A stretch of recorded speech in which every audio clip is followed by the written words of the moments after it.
Bem-vindas as nossas duas convidadas para falar um pouco Obrigada. sobre a obra da Sandra, no contexto dessa exposição linda que está acontecendo aqui embaixo. Ainda não visitou, super convido para visitar após o nosso papo. Então, eu vou fazer uma breve introdução Uhum. de cada uma de vocês e passar a bola para a gente começar a conversa, tá bom? Uhum. Bom, Luciara, bem-vinda de novo. Luciara já participou de mesas aqui com a gente. A Luciara é doutoranda em História da Arte pelo programa de pós-graduação Interunidades e Estética e História da Arte da USP. É mestre em História da Arte pela Universidade de Salamanca e pela Universidade Federal de São Paulo, Unifesp. É graduada em História da Arte também pela Unifesp e possui curso técnico em Museologia pela Escola Técnica Estadual de São Paulo. É integrante da Associação Brasileira de Críticos de Arte, co-curadora da 4ª edição da Trienal de Festas de Artes do Sesc Sorocaba e docente no Departamento de Artes Visuais do Centro Universitário da FAP. Bem-vinda. Obrigada. Lahaida, falei certo? Falou. Lahaida é curadora e pesquisadora formada pela Faculdade de Arquitetura e Urbanismo da USP e atua no campo da arte contemporânea por meio da curadoria, pesquisa e escrita.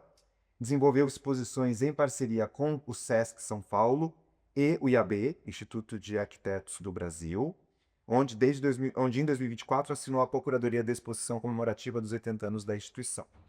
Participou da Bienal de Design em Porto e envolve pesquisas e projetos curatoriais para o IMS, Instituto Moreira Salles, e trabalha como curadora do Instituto Tomiotaki.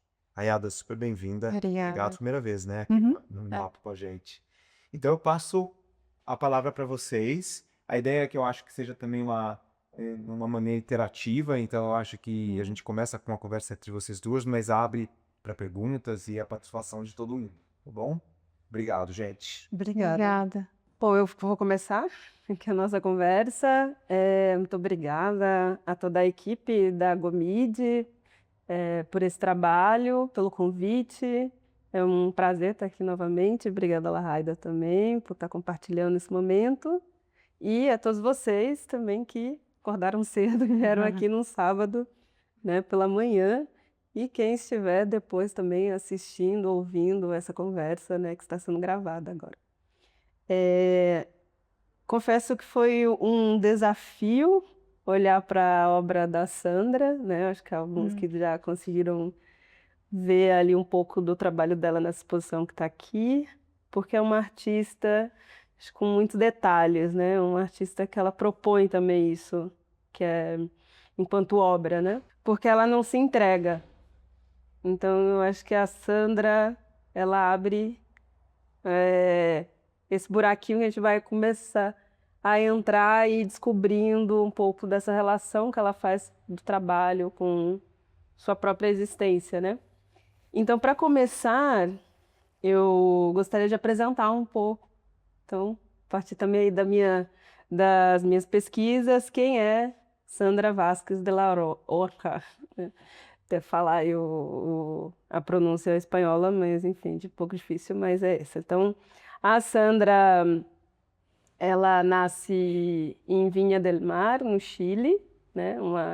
Uma cidade ali próxima da região de Valparaíso, e em 67. Então, ela está aí quase nos seus 60 anos. Então, a Sandra pertence um pouco a essa geração outra, né? Claro que ela está num contemporâneo, né? Mas a Sandra traz toda uma bagagem, enfim, de uma geração que é essa formação de artistas, né? Entre a década de 60 e 70, 80, assim, muito marcado pelas ditaduras, né? Aqui na América Latina, né? E também envolvendo essa política também, assim, essas instabilidades políticas no Caribe nesse período também, né? Então, algo que uma experiência política compartilhada e que a gente vê isso nessa forma, esses debates, né? Essas discussões na formação artística desse período também na obra que ela nos apresenta aqui. Então, ela traz isso no seu percurso até hoje, né? Ela nasce numa família de uma certa classe média alta, uma elite, assim, uma família conservadora na região, enfim, esse é o que eu estou falando que ela também comenta, né? E como essas formações familiares, ou essa elite também na América Latina, tem, de alguma forma, essa conexão com as suas ascendências europeias, né? Então, isso vai ser marcado também na forma em que será educada. Então, a Sandra, ela é educada numa escola italiana e tendo esses valores europeus como sua base, né? Mas aí também nessa escola, ela se aprofunda no desenho. Então, é esse momento que o desenho aparece para ela como técnica. Então, a gente pode olhar no trabalho dela que ela domina muito, né? A técnica do desenho, um domínio do papel, um domínio da linha. E o desenho passa a ganhar, ocupar esse espaço, né? De criação para ela. Nesse momento, ainda não como uma artista, né, reconhecida, mas ali já como uma pessoa encantada pelo desenho. E nesse período aí, então, ela vive, né, esse momento da ditadura do Pinochet, e é um momento em que a produção chilena, né, vai ganhar aspectos que ou está relacionado também à resistência, né, um aspecto político, muito também social. Então, é uma produção artística que está empenhada em falar do social, a produção ter, né, o artista ter uma obrigação, de alguma forma, né, de estar implicado com a sociedade, de ter um papel presente nessa sociedade. Esse é um momento assim que a produção, por exemplo, do Joseph Beuys, né, que vai, eu acho que ascender, enfim, vai propagar, enfim, modos de pensar os objetos, não só ele, né, mas essa relação espiritual com os objetos, essa relação outra, mística também com as coisas, né.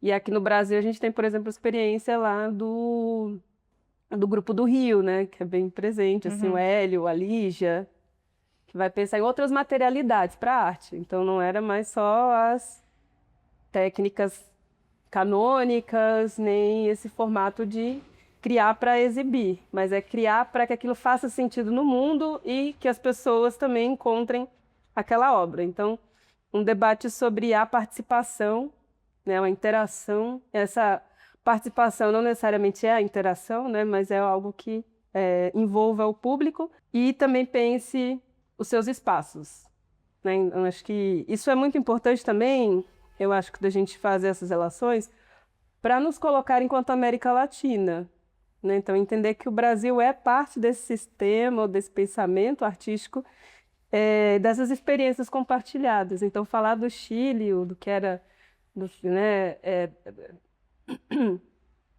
no que essa experiência lá é muito sobre a nossa, é muito falar sobre nós também, né? E falar sobre nós é muito falar sobre eles. Então, enfim, aí a Sandra, ela em 95, né, mais ou menos, ali no começo dos anos 90, ela se casa com um artista, e ela fala que isso foi, assim, a desilusão da família, né, assim, que esperava né, uma outra parceria de vida para ela, mas a arte veio também com uma parceria no casamento, e ela também tem a primeira filha, né, e se muda para a Alemanha, em 95, ela vai morar na Alemanha.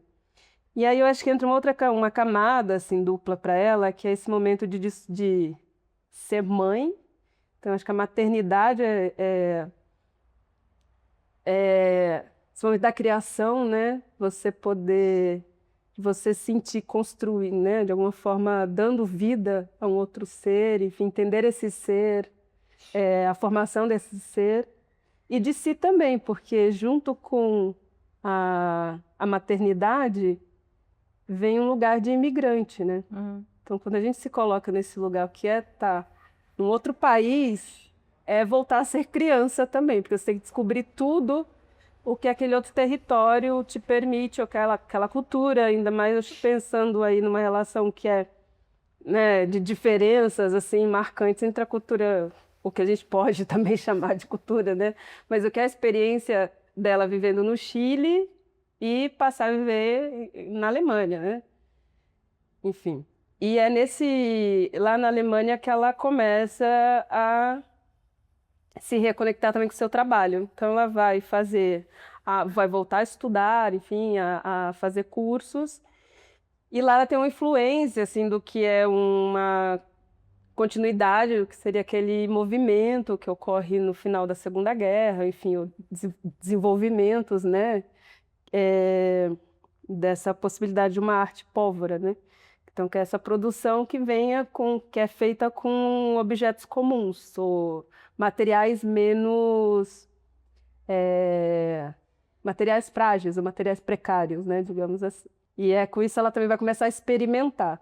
E aí ela diz que vem esse momento que é da experimentação. Ela conhecia o desenho como técnica, e a partir dessa formação, principalmente em Düsseldorf, ela passa a entender a experimentação no desenho. E, por volta dos anos 2000, ela vai para Berlim, que é onde ela vive hoje, tem um ateliê. E em 2001, ela vai vivenciar uma experiência marcante para a vida dela, em que ela vai conhecer, anotei aqui o nome, uma pessoa que marca a produção, que é a Lídia de Walter Moré, né? A Lídia, ela é reconhecida um apelido, né? Uma nomeação para ela de Mamacita, que é também a forma como se denominam os conhecedores, né, da espiritualidade da santeria. Então, que para nós aqui a gente vai chamar de mãe de santo, lá é a Mamacita, né, que também é essa mãe que domina toda uma espiritualidade, um panteão de coisas, né? E a Lídia, ela então é cubana e vai para a Alemanha convidada, e eu faço essa relação porque essas duas experiências ocorrem no mesmo ano. A Sandra não diz que foi a partir dessa exposição, mas eu imagino que tenha sido, né? Em 2001, a Lídia vai para Düsseldorf, convidada para uma exposição curada pelo um curador francês chamado Jean-Humbert Martin, que vocês já devem ter ouvido falar sobre ele, muito conhecido. Jean-Humbert Martin, ele foi curador de uma exposição, enfim, né, que é um marco na história da curadoria, que é Os Mágicos da Terra. Ocorreu em 89, no Centro de Arte Pompidou, em Paris. E é um marco porque é uma das primeiras exposições na Europa que propõe a ocupação do espaço artístico, né, de uma instituição reconhecida, né, como um cenário, né, consolidado ali, enfim, das artes, e que apresenta produções que eram vistas como não artísticas, ou que não poderiam ocupar esse espaço das artes, né? Ou que eram vistas como primitivas, bem entre aspas aqui, né? Então, essas produções não europeias, inclusive brasileiras, né? Nessa exposição, o mestre Didi, por exemplo, foi um dos participantes, né? O mestre Didi, que foi um artista babalorixá, enfim, sacerdote em Salvador. Então, era uma exposição que trazia um pouco dessa ideia, o que é como o visível ou não visível ocupa um espaço museológico, e como que também essas visualidades ou criações podem interagir ali. E essa exposição de 2001, lá na Alemanha, se chamava Altares e Santuários do Mundo. Tem algo meio parecido aí, né, nessa experiência do Jean-Humbert Martin, que era de fazer uma grande mostra, trazendo formas, né, de criar, então, essa apresentação dos deuses, né, em diferentes religiosidades, lugares, culturas, espiritualidades. E a Lídia vai, então, montar um espaço, né, junto com outros artistas e outras pessoas, não sei se todos eram artistas, mas era um altar para o Batalá. E o Batalá é um orixá, é uma divindade vinda de origem iorubana, né? Que os iorubás são uma população que ocupa ali territórios do oeste africano, em países como Nigéria, Gana, Togo, Benin. E muitas dessas populações, né, vieram para as Américas durante o período de escravidão. Aqui no Brasil, né, a gente vai ter essa presença muito forte no século XIX, não à toa. Muito do que nós hoje chamamos de afro-brasileiro é uma influência iorubá. E lá em Cuba também, né? E naquela região do Caribe. E lá em Cuba tem duas influências também, né? Para além dos iorubás, você tem uma influência dentro dessa religiosidade, que a gente vai chamar de santeria ou de regla de locha, né? Yocha porque seria uma forma de falar orixá,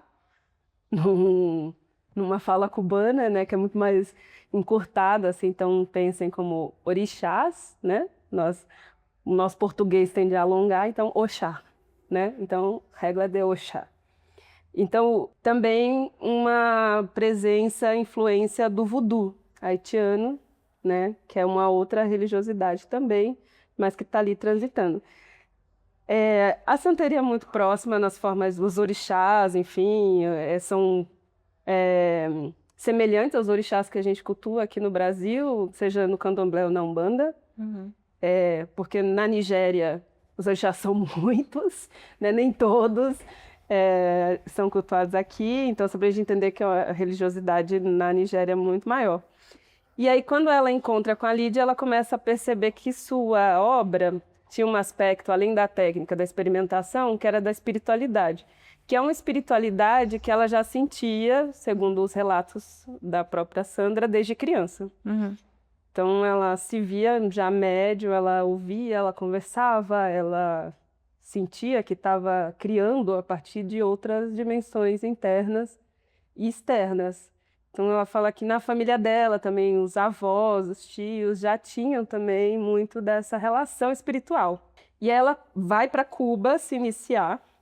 Então, ela é iniciada, ela segue a religiosidade e também vai procurar suas ancestralidades no Chile. Ela volta para o Chile para reencontrar sua origem, que é uma origem também indígena, principalmente aimara. Ela conta que tem uma relação também muito próxima com o Brasil. Ela veio na primeira viagem para o Brasil com 17 anos e vai no Rio de Janeiro e ali ela vai ver o carnaval e o candomblé. Então ela relembra esses orixás também, que ela já tinha conhecido aqui no Brasil, lá em Cuba. E são dois orixás, né, duas presenças, né, que são de orixás muito importantes na obra dela, que são duas oiás, que é Oxum e Iemanjá. Então vocês vão ver que tem muito de água, né, e muito de feminino. Enfim, então um pouco para apresentar a Sandra, para vocês entenderem quais são os caminhos aí que ela aborda, eu diria um pouco disso. E agora eu passo para a Larraida dar continuidade numa apresentação também sobre a produção. Bom dia, gente. Boa tarde, talvez já. Obrigada, queria agradecer novamente os convites, a Lúcia, a Gomide, que recebe a gente aqui nessa casa. Enfim, eu estou muito feliz de falar da Sandra de la Horra. Eu também tenho ascendência amará, então para mim foi um presente poder me debruçar nessa pesquisa e ver as referências que ela traz da minha cultura e da dela também, por ancestralidade. E aí, por muito tempo eu fiquei pensando o que falar para comunicar da melhor forma as questões que me atravessam dentro do trabalho da de la Horra, né? E nesses pensamentos que são quase circulares, me veio sempre três coisas em mente, que é o processo, a forma e a materialidade. A Sandra, ela passou por muitos meios de produção, né? Pela fotografia, pelo vídeo, mas aqui nessa exposição, boa parte da pesquisa dela é no desenho que ela se concentra. E aí, ao escolher essa linguagem, eu começo a perguntar o que só o desenho responde às perguntas ou aos chamados do trabalho da de la Horra, né? O que só o desenho é capaz de produzir ali enquanto linguagem para ela. Eu me deparo com um processo que, além de figurar o corpo nas suas obras, o corpo também está implicado na produção dessas obras. De maneira motora, contínua e de uma pesquisa constante e repetitiva de de la Horra, que beira o espiritual no sentido de uma liturgia do trabalho. E aí eu trago aqui um pouco o conceito de liturgia, que é um conjunto de ritos, gestos, símbolos e palavras que formam um culto público. E é nisso que eu trago a liturgia no trabalho de De La Horra. Sendo assim, a espiritualidade ela não está sendo só figurada e posta no trabalho, mas ela é um procedimento que constitui esse trabalho da De La Horra. Essa liturgia dá origem a formas que se conectam e se opõem em um mesmo trabalho, assim. O Filho Pródigo, que é a obra onde, ao mesmo tempo que há uma Vênus, a referência de uma Virgem Maria, de uma Pietà, onde a gente também tem uma flor de lótus, todos esses símbolos são postos nesse trabalho sem hierarquias. São uma série de culturas que se encontram, mas também se distanciam em suas narrativas. E isso não gera uma anulação ou uma diminuição de uma cultura ou outra. Pelo contrário, elas se elevam, elas juntam-se e reificam, né? Como se unissem para provar para a gente que existe uma origem só das coisas. E que mais tarde a gente vai falar aqui um pouco que é essa Panchamama. E eu acho que nisso há um quê de político nos trabalhos da De La Horra. Porque a diferença, ela cria um conjunto por um todo. Ou seja, no mundo político contemporâneo, onde as diferenças elas marcam uma separação e uma fragmentação, De La Horra, a partir da diferença, contorna e cria um conjunto. Enfim, voltando aos 3 pontos sobre o processo, a forma, eu queria falar um pouco da materialidade que nos endereça essas coisas, né, essas características. E aí eu queria citar aqui a artista e a curadora, que falam, a Fernanda Morse, que falam sobre ter um haver com alquimia. E aí a gente volta por essa materialidade, esse processo de La Horra, que é mergulhar os desenhos em cera de abelha. E mesmo antes de mergulhar, a gente tem a aquarela, a gente tem o grafite, que são coisas orgânicas, né? Principalmente o grafite, que depois criam uma membrana. E aí, sobre essas ceras de abelha, as abelhas por si só, para os guaranis, né? Elas são seres encantados, assim, elas são espíritos sagrados, o que já dá uma encantaria nos trabalhos da De La Horra. Enfim, desenhos espirituais, mitológicos e ancestrais, que eu queria trazer um pouco com 2 obras aqui, que é o Filho Pródigo e a Estrela da Manhã. Uma obra está aqui nessa parede, a outra está aqui. São obras que estão repartidas, né, em 4 partes, só que criam uma unidade que é quase... que não são iguais, né, mas são quase mandalas diferentes. E aí também tem um lugar muito especial da De La Horra, que os desenhos dela são completamente diferentes uns dos outros, mas ainda assim quase sempre os mesmos. Ela atinge uma maturidade artística onde há uma linguagem com plena liberdade. Ou seja, ela experimenta, mas a gente sempre sabe que é um desenho da De La Horra. As figuras das mulheres aqui, elas estão centralizadas. Esse traço, essa luz e essa sombra entrelaçam mulheres e paisagens. E essa mulher é um tema que surge repetidamente, né? Elas são maiores elementos dos trabalhos, são olhos grandes, que não só são observados por nós, mas também nos observam, olham de volta para a gente. Essas mulheres são mãe natureza, são mães, têm filhos, isso que a gente traz de uma Panchamama, que é aquela que agrupa e dá origem a tudo. Uma contraposição direta a um monoteísmo, a um único Deus, ou um sentido de um pai único. Essas mulheres são corpos como veículos espirituais e cosmológicos, água, arco-íris, ondas ancestrais, desenhos sempre muito diferentes, mas também os mesmos. Ou seja, a Sandra parece trazer quase que como cartas de tarô, que são janelas, ou seja, são símbolos que querem dizer outras coisas e que nos abrem para várias interpretações. Também esses trabalhos são quase que diários de viagens e de experiências espirituais de De La Horra.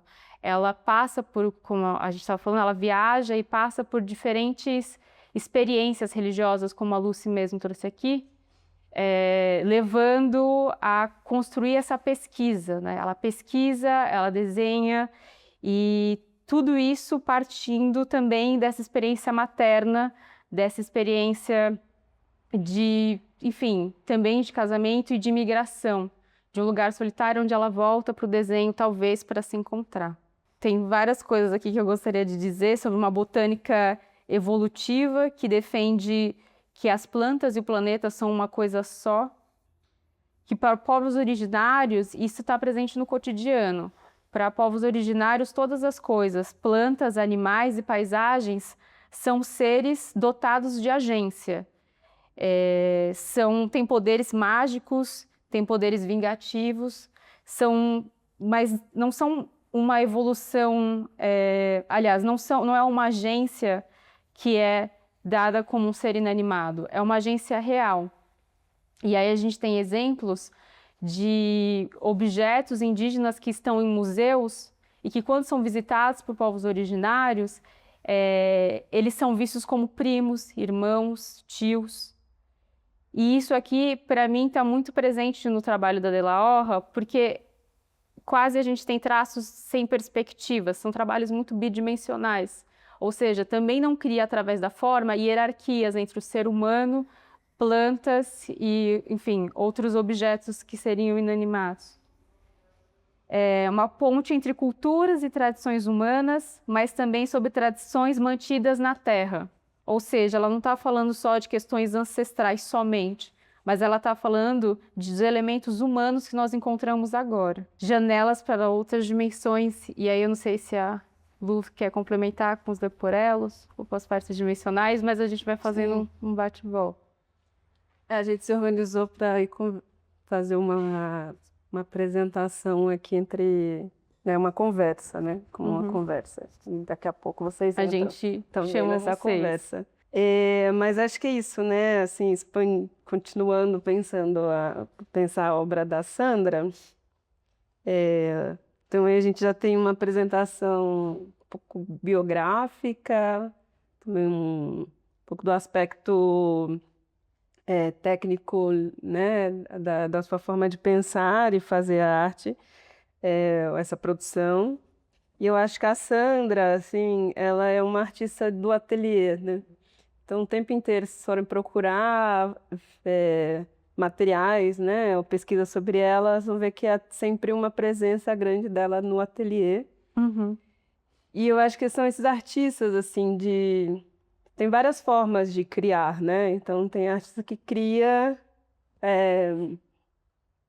pensando em grandes dimensões, né? Assim, então, tem artista que precisa criar num galpão, né? Precisa criar coisas no computador, ou precisa criar quase com uma dimensão fabril. E a Sandra, você vê que é esse tempo, né? Não que as coisas tenham valores diferentes, né? São coisas diferentes apenas.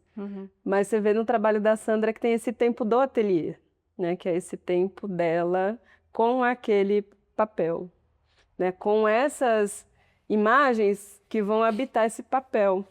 E essas imagens nem sempre são agradáveis. Então ela também traz um universo de outras coisas. Ela não está querendo trazer formas ou uma organização, né, reconhecida, né, dominada por nós.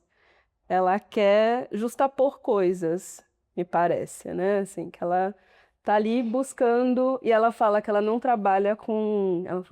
Tem uma fala dela que ela diz, quando vem meu trabalho, dizem que eu estou imaginando, que eu trabalho com imaginação. Não é mais sobre imaginação, é sobre materializar aquilo que está dentro de mim.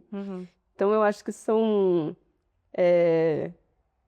códigos, né, que ela se vê um pouco como esse ser que pode trazer um pouco para esse nosso mundo visível esses códigos da invisibilidade, né? Ou um pouco do que atravessa o seu próprio corpo nessa experiência de vida, né? E aí esse lado espiritual, né, que a Sandra traz, é uma outra forma espiritual, que não é essa dominar, enfim, mais reconhecida por nós, por via do cristianismo. Ou talvez sejam outras formas de cristianismo também, né? Então, quando eu vi o trabalho da Sandra pela primeira vez, lembrei muito do Goya. Então, assim, essa forma, né, que ela traz também, que Goya também colocava muito em sua obra, assim, de certas tensões, ali certos seres que não necessariamente são de outro mundo, são desse mundo, né? Mas são outros seres que habitam, assim, são outras formas de lidar até com a própria representação humana, né? Ou com o reconhecível. E eu acho que a Sandra faz isso. E esse universo, né, desses seres, que, como a Larraida comentou, né, tem seu ponto transversal, a figura feminina, né? Ela fala que o feminino tá na obra dela, não é uma referência a sujeito mulher, né? Mas a própria terra. Então, que ela vê, né? Essa terra como a grande mãe. Então, que o tempo inteiro está voltando para essa grande mãe, para o que ela significa e para as relações possíveis dela, que ela constrói com ela. E tem a ver com esses universos espirituais. Então, quando ela vai pensar a santeria, né? E aí eu vou trazer para o contexto brasileiro, né, do candomblé, porque são as relações próximas mas claro, entendendo que são religiões distintas, né, que a gente pode, enfim, se aprofundar, mas não tenho tanto conhecimento sobre a santeria. Mas eu sei, enfim, que a gente pode fazer esse exercício de aproximá-las. Então são formas religiosas, né, ou modos religiosos que lidam com a convivência dos seus contrastes, né? O equilíbrio tá aí, tá na gente conviver com tudo, né? Então, quando ela traz também ali os leporelos, que são esses trabalhos dobráveis, e a gente estava conversando, né, que é muito presente também na Sandra essa intervenção no trabalho. Ela não apresenta só aquilo que ela vai trabalhar ali, né? Tem desde esse gesto do próprio cozimento, ali um trabalho meio... que ela fala que ela vê o ateliê como uma cozinha, né? De passar na cera de abelha, mas ela corta, né? Ela fragmenta, são remendos, assim, de uma imagem. Então, tem algo ali que já, né, cruzou aquele corpo, ou ela dobra, ou ela cria ali uma imagem que eu não vejo ela por inteira o tempo inteiro, né? Eu vejo um pouco os seus versos, os seus lados. E essas imagens, os leporelos, por exemplo, né? Ela faz esse desenho nos dois, no verso, né? E a gente não tem verso à frente, porque os dois são frente e verso.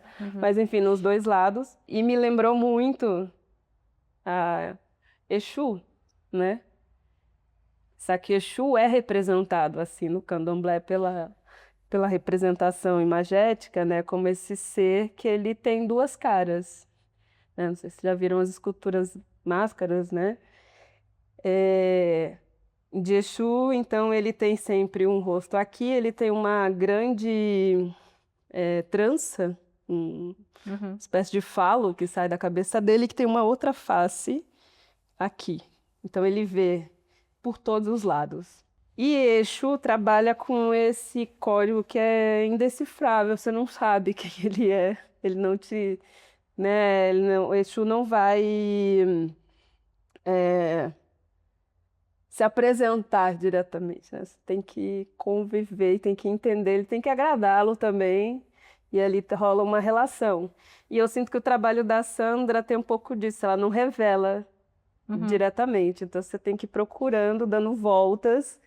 Então eu vi ali algo desse movimento exusístico de descobre e cobre. E Exu também é essa divindade que, né, diferente do cristianismo, né, a gente tem... E aí, claro, assim, entendendo que o cristianismo também são diversos cristianismos, mas talvez um cristianismo mais disseminado, ou um cristianismo mais conhecido, né, que lida com uma ideia entre separações de bem e mal, né, entre os santos e os pecadores, né. E no candomblé, ou na filosofia urbana, não há isso, né, não há uma separação, né, não há o que é também um desejo dessa nossa sociedade moderna, né, que sempre dizer que somos, não somos. E na cultura urbana, não. Você pode conviver com isso, com esse e não ser um conflito, né? Porque eu posso ser, eu posso não ser. E Exu é isso. Ele não é bom nem ele é mau. Ele é tudo. E nós somos isso, né? Então eu acho que a Sandra também, quando ela traz esse duplo, que não é um oposto entre um outro, mas é uma complementariedade, é uma convivência. E que também para as sociedades indígenas, de modo geral, claro, entendendo toda a sua diversidade, é um pensamento compartilhado. Sim. Né? Então você tem um mundo que ele não se fragmenta entre onde também é o lugar em que a imagem pode estar ou não pode estar. Então acho que a Sandra o tempo inteiro ela está ali colocando a gente à prova disso. E pensando nessa relação espiritual, eu fico até me perguntando, né, quando ela traz também uma das obras são os altares ali, umas casinhas, né, que ela cria essa tridimensionalidade pela dobra e pela cera de abelha. Então a cera de abelha dá uma sustentabilidade, enfim, né, sustenta aquele papel tão leve e dá ele uma forma possível, né, de criar esse volume. E esse formato dessas casas, né, que a Sandra também vai falar muito, que ela retorna a essa casa, ela vai pensar os elementos que nos liga, talvez esse sentimento do que ela está querendo pensar da maternidade, né, da mãe, que é a casa, o que nos abriga, o nosso lugar, né? E também eu acho que é os altares, né? Então são esses pequenos altares caseiros que são muito comuns, né, desde o cristianismo, né, numa espiritualidade cristã, ou seja, nos altares também da Umbanda, do Candomblé e de outros, né? Então eu acho que nossa relação em construir o tempo inteiro conversas com isso que a gente não vê, mas que está aqui entre nós. E ela dedica ali os altares ao Xumaré. Tem sempre um arco-íris que atravessa um pouco, que está conectando a exposição. E o Xumaré é um orixá, né, que é um orixá que mantém e sustenta o mundo. Então, Xumaré, o arco-íris, né? Por isso a gente não vê o início nem o fim, porque ele atravessa o mundo lá de baixo. Né? E esse mundo lá de baixo é onde a gente faz, não é um oposto, mas é uma conversa entre a morte e a vida, né?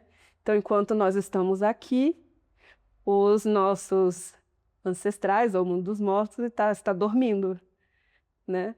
E aí é esse momento em que o mundo lá de baixo está acontecendo outra coisa. Quando nós dormimos, eles acordam. Então é por isso que também a coisa do alimento é muito importante. Então é nesse mundo, é a partir desse mundo que a gente alimenta o outro mundo. Então tenho que entregar o alimento, né, no candomblé, para a filosofia urbana, é o nosso dever de vivos alimentar esses mortos, né? E a gente precisa alimentá-los quando eles estão acordados. Então, alimentamos os mortos, geralmente, à noite, que é dia para eles, né? E o Xumaré, então, é essa serpente colorida que está em volta, né? Para o mundo iorubano, na cultura iorubana, o mundo é uma cabaça, né? E é o Xumaré, a cabaça fragmentar. Então, o Xumaré mantém essa cabaça unida quando morde o próprio rabo. Então, é essa cobra que não tem começo nem fim. Então, essas relações entre sair de uma ideia de ou não é, de definições, de oposições, também está em consonância com as filosofias aimaras. Né? E aí, eu trouxe aqui uma referência que é a Silvia Rivera Cusicanqui, né? Uma socióloga boliviana, que também tem origem aimara. E a Silvia lançou esse livro, vou fazer uma pequena publi não paga, mas enfim. Mas eu acho que é importante precisar divulgar um pouco o trabalho da Silvia. A Silvia, eu acho que é uma referência assim, que a gente tem que também pensar nessas partilhas latino-americanas, né, entre nós, os conhecimentos. Esse livro foi lançado ano passado, aqui no Brasil, mas é um trabalho da Silvia de muitos anos. né, de estudo em que ela vai olhar e pensar na linguagem, né, no modo de ver o mundo aimara, para que a gente possa entender, enfim, a vida. E uma das palavras que ela traz é o cherry, né? Então, esse livro chama O Mundo Cherry Possível. Porque o que é o cherry, né? Ela vai falar que, diferente dessas vertentes que foram mais divulgadas, né, ali entre os anos 90, o começo dos 2000, 80, final dos 80, 90, 2000, que é de onde mais ou menos se encaixa o Jean-Humberto Martin, né, que eu falei aqui para vocês, dos Mágicos da Terra, que era buscar uma mudança dessa visão, né, entre o Ocidente, né, o ocidental e o não ocidental, como se o ocidental fosse, né, o avanço, né, e o não ocidental fosse a tradição, o primitivo, o atrasado, né? E ali nos anos 80 você tem, né, já a partir dos 60, muito uma discussão que vai dizer, não, somos contemporâneos, né? Não tem, vamos sair dessa visão, enfim, dualística, né? Essa visão binária de mundo. Vamos pensar a convivência entre essas coisas, né? A agência desses objetos, né? Só que aí, mesmo assim, se vê muito uma tentativa de tentar definir isso, né? Então, a gente vai ver ao longo aí né, da nossa história, vários pesquisadores e estudos que vão criar conceitos para tentar definir o que acontece quando se tem essas relações, e sempre numa ideia de que cria algo novo, de que algo precisa ser definido a partir dali. Então, esses conceitos de hibridismo, de mestiçagem, enfim, né? Multiculturalismo. Esses conceitos que vão dizer sincretismo, né? Enfim, uma ideia de que, né, quando a gente vai ver a Iemanjá, fala, não, sincretizou aqui, como se tivesse resolvido, agora encontramos a solução. Sim. E a Silvia vai falar que o cherry, ele não busca isso. O cherry é simplesmente a Exu. Eu não preciso definir o que Exu é. Ele apenas assim, é um monte de coisa, né? Então, o cherry é isso, é essa possibilidade dos conflitos, das contradições, das ausências, das presenças, conviverem e está tudo bem.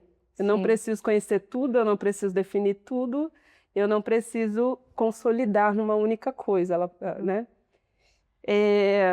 Então, eu acho que esse conceito do cherry aimara aparece muito na obra da Sandra, quando a gente percebe que é isso. É o desenho, mas é a alquimia, é uma imagem que pode ser relacionada à sua própria história, porque ela fala que o trabalho dela é muito autobiográfico. Pode estar relacionado com a santeria, pode estar relacionado com o cristianismo, pode estar tudo isso. E uma coisa não sobrepõe, não contradiz ou não anula a outra, né? Então, trouxe a Silvia como uma referência também para a gente pensar, e a pensar a nossa própria, também as nossas vivências, nossas experiências, porque a vida é assim, né? A gente está sempre se metaforando e se mudando e sendo tudo ao mesmo tempo. E eu queria só também compartilhar um outro trabalho da Silvia, que eu acho que se relaciona um pouco com esse debate que a gente está fazendo, que foi esse trabalho, o Princípio Potosí Reverso, que entra nesse contexto das exposições em grandes museus. Um pouco do que estamos vivendo aqui, eu acho, também traz essa contemporaneidade, porque o trabalho da Sandra, ele foi exibido, né, aqui em São Paulo em 2012, na 30ª Bienal, que era uma Bienal com o título As Coisas que Não Existem, eu acho que era algo por aí, assim. E que trazia um pouco desses lugares, assim, né, que não fosse, enfim, acredito eu, assim, interpretando, né, que saísse de uma representação direta do mundo, mas trouxessem outras formas de entender o mundo, né. E a gente vê que isso está em constante presença, assim, né, e atualmente também, assim, quando tem essas mudanças do própria forma, o partido em que as instituições culturais têm procurado, enfim, de desmaterializar, repensar suas formas, seus espaços e suas ocupações, né? E como também olhar para essa produção que não estava presente ali. E a questão é, como que isso pode ser feito?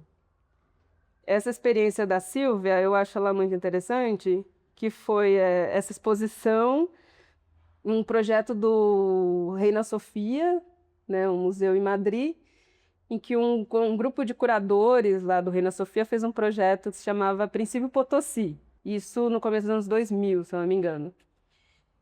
E eles partiam, e eram curadores alemães, né, talvez uma coincidência também. E aí, esses curadores alemães, eles partiam de uma ideia de que era buscar um princípio da modernidade, né, a partir da colonização. E aí eles viam que esse princípio partia do acúmulo de riqueza, né? A modernidade vem junto com o surgimento do capitalismo. E esse princípio do acúmulo de riqueza, num contexto espanhol, naquela pesquisa, se dava com o acúmulo de prata, que foi principalmente em Potosí. Uhum. Então eles queriam voltar a Potosí para pensar ali como esse início. Quando eles vão para a Bolívia, conversam com a Sílvia e a convidam para participar também como curadora dessa exposição. E aí então começam a fazer a pesquisa. Nessa pesquisa, nesse processo de trabalho, as relações vão se dando num desejo de torná-las próximas, mas que elas se mantêm numa hierarquia em que eles determinam e a Sílvia apenas executa. Uhum. E ela não concorda com isso. Então, ela procura em que essas relações estivessem ali um pouco mais embaralhadas, né? Um pouco mais entraçadas. O que não ocorre, e principalmente por conta de uma situação que eles vão viver da pesquisa, que vão para Potosí. Em Potosí você tem essas igrejas barrocas, igrejas coloniais, com muitas dessas pinturas feitas, né, no período, que trazem um retrato assim, de pensamentos cristãos, né, um pouco que elas eram pinturas com um desejo quase pedagógico também, né, de ensino. E eles têm, então, um interesse de retirar aquelas pinturas e levarem para a exposição em Madrid. E quando tem a recusa do povo, da população daquele lugar, em que essas pinturas não podem sair dali, porque elas fazem parte já do que é a composição daquele mundo. E se retira essas pinturas, você tem um desequilíbrio desse mundo e coisas podem acontecer. Então, elas fazem parte porque elas são reflexos dos seus ancestrais, né? Rola uma confusão, ali uma discussão entre eles e um rompimento. Então, os curadores fazem um projeto que se chamou Princípio Potosí, e a Sílvia faz esse que chama Princípio Potosí Reverso, porque ela não quer olhar daqui da modernidade para lá, mas é de lá para cá. Né? Então, ela faz o caminho reverso, de Potosí para cá, e não daqui para Potosí. E eu acho que eu queria passar esse material, se vocês quiserem dar uma olhada, tem um pouco dessas pinturas, que eu vejo essa estética também no trabalho da Sandra, né? Então, essa estética, esses seres que convivem, ou esses sentimentos que eles não estão num campo da solidez, o campo do entendimento, né? Mas despertar outras relações, outras inquietudes, né? Enfim, acho que eu lembrei muito disso, até porque um dos pesquisadores que participa desse projeto é o Eduardo, que está ali também. Então, a gente estava conversando, eu falei, acho que eu vou levar para comentar, ele sabe melhor do que eu sobre o projeto, mas acho um projeto interessante nesse contexto dessas exposições, que fez outra coisa. Eu acho que a Sandra, ela também faz isso, me parece que ela faz outra coisa, ela não está, né, já que a gente tem um debate também de apropriação, ela não vai lá e acha aquilo, né, assim, exótico e traz para minha obra. Parece que ela vive, ela se aprofunda, ela também se banha um pouco nessa cera de abelha o tempo inteiro. Sim. Eu acho que é isso que eu vou passar para a Lahaida Não, seguir. eu queria só complementar o que você falou sobre Exu, e sobre essas entidades, assim, porque a Panchamama ela também agrega tudo, né? E ela fertiliza, e ela é a mãe da fertilidade, e que ela também não é necessariamente uma mãe boazinha ou uma mãe querida, assim, né? É aquela, mas a terra dá, a terra quer. Então, a Panchamama também, ela retorna aquilo do qual a machuca, né? E os altares para Panchamama também tem um quê de fertilidade. Então, também tem frutas, tem pães, tem flores, que são essas oferendas que a gente dá para a terra, assim como você falou das oferendas que a gente dá para o mundo dos mortos. A gente oferece coisas à terra o tempo todo. A gente, enfim, o mês de agosto, ou mesmo o ano novo que acabou de passar, são sempre festividades no qual você oferta, no qual você dá aquilo do qual você recebeu. E aí acho que isso se aproxima muito a Exu, dessa troca, desse lugar, não de pedir, ou, enfim, a gente tem um pouco isso no cristianismo também, né? De fazer uma promessa, de dar algo, não dar um sacrifício em troca de outro, assim. Mas, enfim, voltar nessas figuras, essas entidades, que eu acho que tem muito a ver com o trabalho da Sandra também. Ela sempre traz entidades da troca, do um para o outro, assim. E acho que o que você trouxe do lugar da mãe também é muito...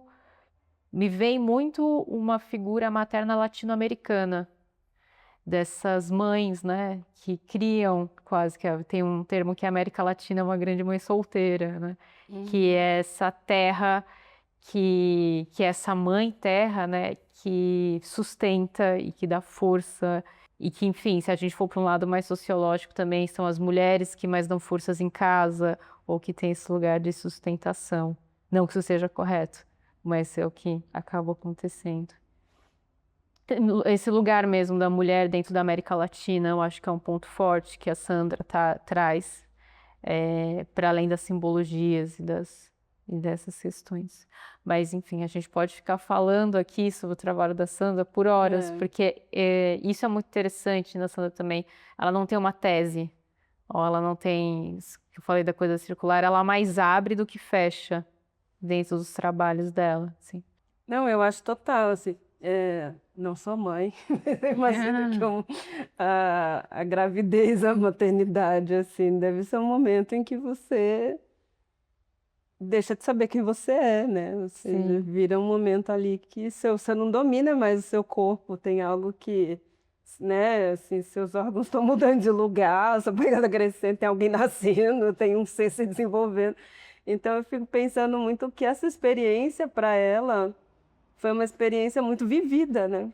Sim. Assim, eu acho que ela viveu essa experiência com tanta profundidade que tudo começou, eu acho que me parece, assim, a leitura minha, hein, gente? Eu não sei, Sandra, faz sentido ou não. Mas depois disso, né, como ela vai olhando, parece que a relação dela com o mundo vai sendo a partir dessa relação de um criar e construir ali num lugar de instabilidade, né? Porque nesse momento em que você não domina nem o seu corpo, você só pode viver, né? Assim, você não tem como você falar, para que vai acontecer isso, né? Então, me parece um pouco disso, assim. Mas ela fala isso em entrevista, Lucy, não é da sua cabeça, não. Ela fala sobre não saber de Não onde tenta tirar ver. forças de quando depois que ela tem a experiência da maternidade, de ser quase que isso inspirou muito ela e que tornou ela mais sólida, assim. Isso tem muito a ver, sim. Eu acho que é isso, né? Esse corpo, eu acho que o corpo está sempre presente na obra dela, né? Mas eu acho que essa experiência também da imigração é muito tocante, assim. Ela fala em uma entrevista, né? Ela fala que ficava na Alemanha esperando o momento que ela fosse voltar para o Chile, assim. E aí chegou uma hora que ela entendeu que ela não ia voltar, ou que ela poderia voltar, e que não era mais a questão voltar, ir ou não ir, porque já poderia ser voltar para o Chile, mas poderia ser voltar para a Alemanha. Então, assim, eu acho que quando a gente também está nesse lugar e não é uma ode à globalização, assim, não é essa ideia de que, né, se encontra-se de uma maneira, né, todos somos cidadãos do mundo, mas é no sentido de que quando a gente percebe que as coisas são mais porosas, né? A experiência humana é mais porosa, a troca, né? Ou que você depende também das pessoas, quando você está numa relação de imigração, é, ali você tem que aprender a renegociar tudo, né? Sim. Renegociar a vida, renegociar os lugares, a fala. Então, eu acho que essa experiência para ela também vai ser impactante, assim. E é o quanto é importante a gente embaralhar, né? Uhum. A nossa sociedade. Às vezes a gente não precisa sair e migrar para acontecer isso, a gente não precisa ter um filho, né? A gente não precisa de algum.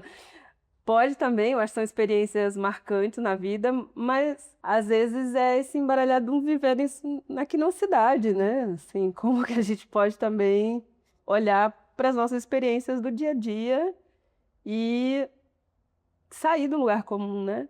Entender que tudo é uma experiência, um lugar.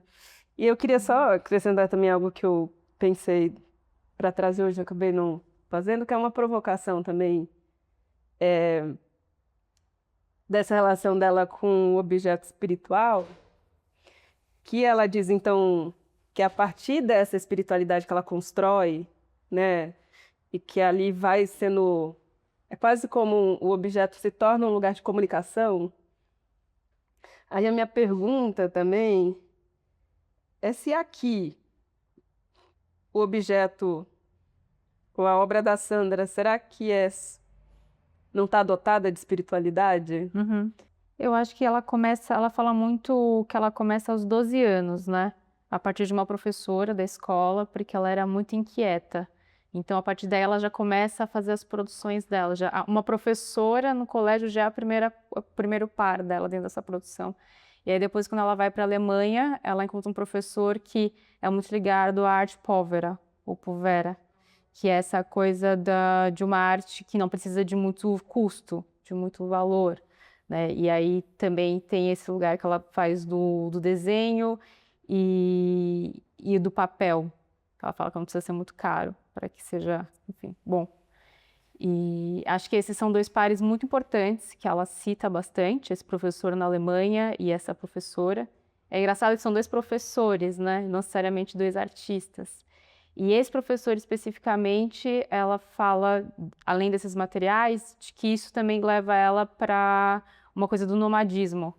Mesmo os leporelos, dela poder dobrar, colocar na bolsa e levar para algum lugar, assim. Que eu me lembre muito são esses dois pares que ela comenta. Não sei se a Luz tem. Ela também é muito amiga da Cecília Vicunha, É né? verdade. Que Ela é muito teve colega da Cecília uma Vicunha. exposição recentemente aqui no Brasil. E tem um outro artista chileno também, que eu vi, mas não vou lembrar o nome. Mas está mais relacionado a essa produção chilena também da resistência, né? Eu acho que tá interessante aqui, não sei se pode invocar outras instituições, mas agora está tendo a exposição lá no MASP, né? Do CADA, né? Sim. Do Coletivo de Arte... não lembro né, o título inteiro, né, do coletivo, mas é isso, né? O CADA foi um coletivo que atuou muito durante a ditadura no Chile, né, fazendo ações no espaço urbano, né, também um pouco de uma reivindicação de que o artista tivesse esse corpo político. E a Cecília Vicunha, inclusive, elas compartilham, assim, tem vários projetos juntas, né? Então eu acho que foi ali. Eu não sei se elas cresceram próximas ou juntas, ou depois foi rolando uma troca, né, quando se tornaram artistas. Mas tem algo, né, ali, de proximidade entre as duas, que é essa relação espiritual com o território, né, Com o espaço. ancestralidade. Total. Tem um momento que ela fala assim também, né? Que ela rompe com a família, né? Porque era uma família que apoiava a ditadura. E ela vivia esse conflito interno na própria família, né? Que ela estava ali desviando, né? A Sueli Carneiro tem uma fala que eu gosto sempre de repetir, né? Ela fala que toda família tem um que desvia, né? E a gente tem que procurar esses que desviam para fazermos coletivos. Então, acho que aqui estamos reunidos um sábado de manhã, talvez seja por isso, né? Os que desviam. Então, eu acho que a Sandra é essa que desviou e foi atrás, talvez, desses lugares, né? E talvez por ter essa família, essa experiência, esse núcleo, né? Tão difícil de poder dizer abertamente, ou poder fazer uma obra mais de uma resistência mais explícita, né? Assim, ela faz a política dela Sim. de uma forma, num gesto ali do desenho, né? Uma outra forma de política, Exato. mas que o tempo inteiro ela está trazendo. E eu acho que outra forma de política da Sandra é esse lugar do ateliê também. A Fernanda escreve no texto dela Sim. que quando ela chega para ela foi até lá, né, conversar com a Sandra, e a primeira coisa é um gesto de recepção, assim, vamos tomar um café, vamos sentar para conversar. Então, isso é muito político também, né? Isso é muito materno também, quando ela traz essa coisa da maternidade.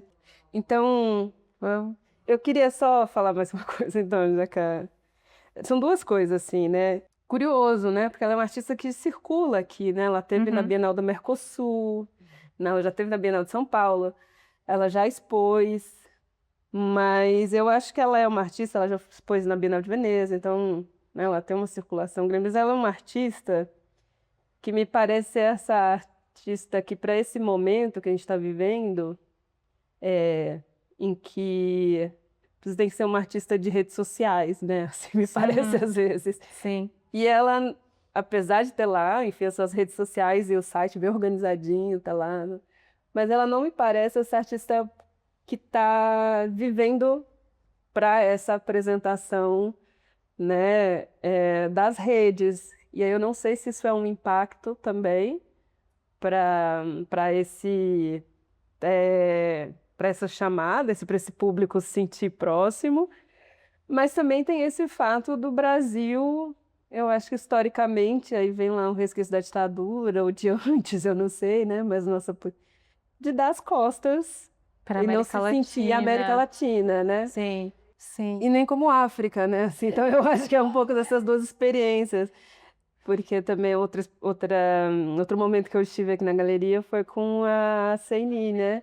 E aí também é isso, né? Mas se fosse talvez uma artista de um país europeu, talvez isso não... Então, como a gente consegue se reconhecer muito, com muita facilidade com contextos europeus, mas tem uma dificuldade, uma distância de se reconhecer entre a América Latina e a África, outras experiências de um sul global, né? Então, eu acho que fica aí essa pergunta para a gente como não só, né, percebemos isso, mas como é possível romper com isso. Ela é iniciada, né, na Régua de Lucha e ela vai para Cuba, ela faz toda ali a experiência. Ela não aponta necessariamente se isso está, a ritualidade da sua prática religiosa está na ritualidade do trabalho, mas ela fala que a condição para ela fazer o trabalho é a religiosidade. Como ela faz isso também não é algo que ela revela. E eu acho que essa aí é a prática, porque, né, a cultura urbana não se revela. Ela não está para ser dita, para ser definida, para ser o tempo inteiro, né, decifrada. É uma religiosidade de segredos. Então, muito, né, do que ocorre no espaço sagrado, né? Eu imagino que lá também, né? No contexto cubano, não pode ser dito nem fotografado, nem, né? Então, eu acho que ela traz elementos, né, que habitam essa construção de mundo. E um desses elementos que eu acho que aparece também, e ela fala que é muito importante, é a cabeça, né, que é o ori. Então, o ponto central para Os Yorubás é essa formação, né, o que está na nossa cabeça, o que faz a gente ser quem a gente é, que é esse orixá, então, que protege o nosso ori. E aqui ela vai fazendo também uma espécie de altares para os oris, com essas cabeças ali também elevadas, né? Essas cabeças podem ser transportadas. Eu acho que aí está a prática religiosa, né? Não necessariamente na ritualidade ali, ou enfim, me parece. Acho que a gente pode descer para dar uma olhada. Então, vamos, agradeço. Então, obrigada. Obrigada.